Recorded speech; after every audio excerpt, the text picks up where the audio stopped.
నమస్తే అండి. ఈ గోగు పూల చెట్లు ఉగాది స్పెషల్ ఇవే. ఉగాది వస్తుందంటే ఉగాది వచ్చే టైంలో ఇవి గోగు పూలు ఇట్లా పూస్తాయి. ఈ చెట్టు మొత్తం గోగు పూలే. మొదలు పెడితే ఈ ఏరియా అంతా పూల చెట్లు ఉన్నాయి. చూడడానికి ఆకులు లేవు, పువ్వే. మొదలు పెడితే ఇదంతా గుట్ట. ఈ గుట్ట సైడ్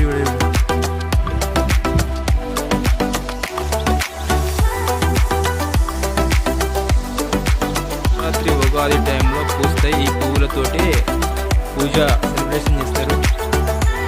పూజకు సంబంధించినటువంటి గోగు పువ్వు ప్రత్యేకత శివరాత్రి